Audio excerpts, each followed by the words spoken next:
So our ninth episode was with Chris Casillas. The title is Place-Based Wellbeing. So Chris runs a nonprofit called Regenerating Sonora. He's passionate about being a blessing to his local community in Superior, Arizona.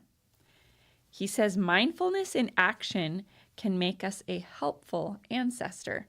So Chris is very mindful of what kind of legacy he wants to leave behind and how he wants to strengthen his community and create a culture of care there in Superior. So part of being able to do that is Chris said he's very mindful of what he says yes to and what he says no to. And that's a good way to be intentional about what you're creating. Yep. He says when strengthening individuals, communities, and environments, it's important to amplify what is already good and essential. So Chris uses the word adornment rather than embellishment.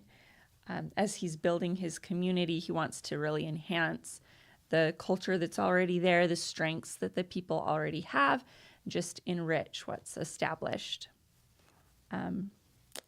So he also says a diverse exchange is important for a healthy community.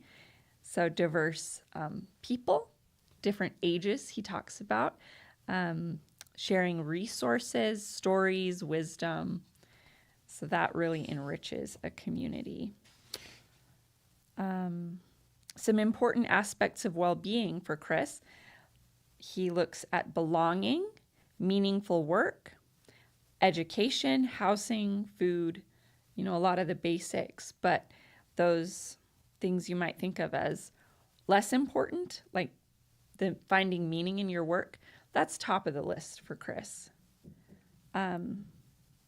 So he views it as a success when his organization has to provide less of these things, that the community's supporting itself, that people are becoming more self-reliant and more interdependent with each other, needing less outside less dependent support. on the outside. Yeah.